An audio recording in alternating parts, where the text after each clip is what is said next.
Comment peindre son fourgon au rouleau? On fait un test grandeur nature sur un élément de carrosserie.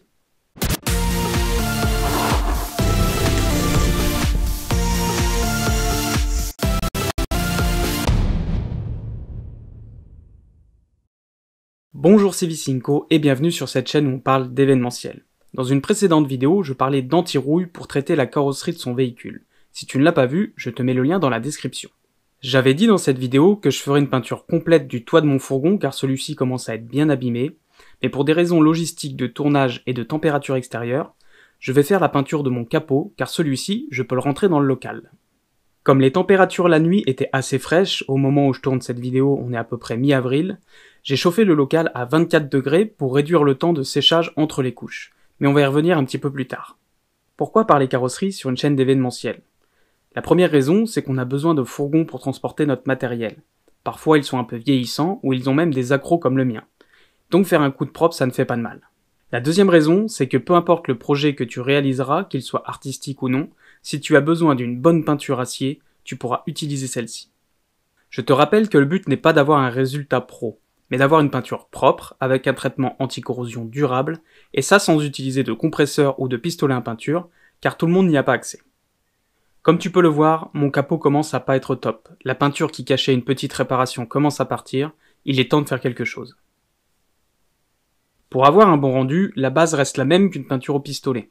Il faut une bonne préparation du support, donc il faut éliminer la rouille, reboucher les petites bosses avec du mastic, etc., etc. Quand tu penses être prêt, mon conseil c'est de passer la première couche d'anti-rouille, de la laisser sécher, et d'utiliser une lampe torche en lumière rasante pour essayer de faire apparaître les défauts. Si tu vois apparaître des irrégularités, il est encore temps d'essayer de les rectifier avant de réaliser la peinture complète.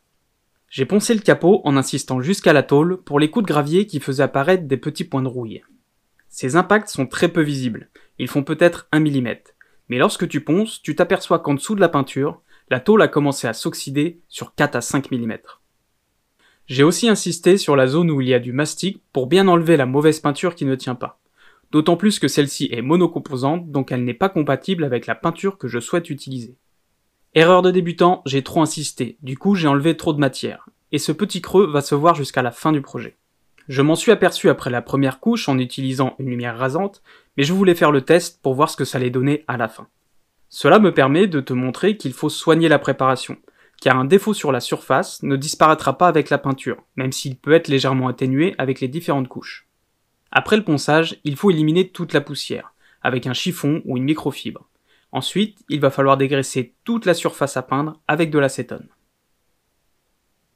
Je te conseille de préparer ton plan d'action, en fonction de la température de là où tu peins, mais aussi en fonction des temps d'attente entre les couches selon les produits car elles ne sont pas toutes identiques.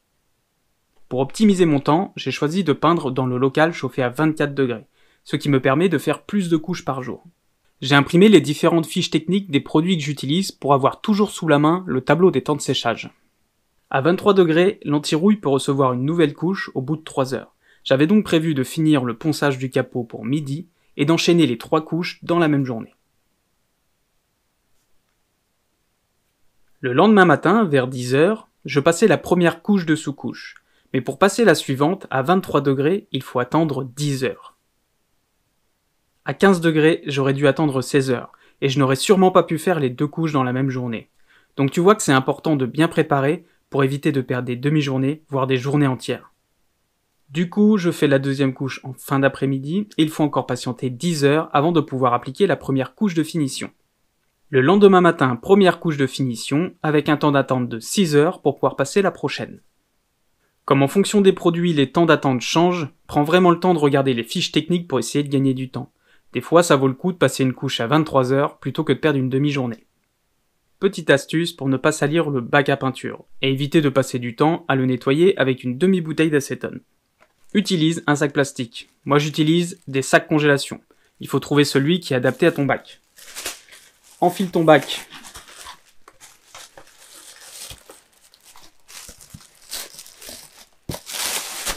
À l'intérieur.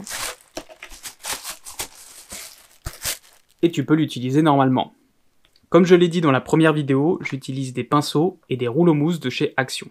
Ils ne sont pas chers, ils font très bien le job, et en plus, il faut les jeter à chaque fois. J'ai laissé le tout sécher 24 heures supplémentaires pour être tranquille. Et voilà le résultat. Comme tu peux le voir, il y a un défaut sur la gauche du capot, là où se trouvait le mastic, mais j'ai maintenant une belle peinture blanche, qui devrait tenir dans le temps, et même si ce n'est pas parfait du tout et en même temps ce n'était pas le but, c'est beaucoup plus propre qu'avant.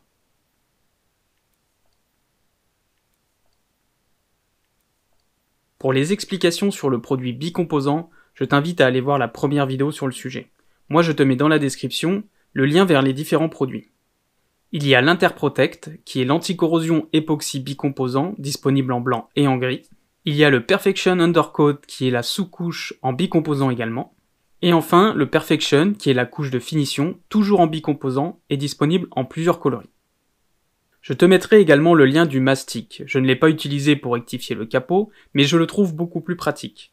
Contrairement au Saint-Ofer, auquel il faut ajouter 5 ou 10% de durcisseur, je ne sais plus, ce qui n'est pas forcément facile à doser, celui-ci c'est moitié-moitié, donc c'est beaucoup plus simple et il y a peu de chances de se tromper. Attention, tous les produits n'ont pas le même dosage.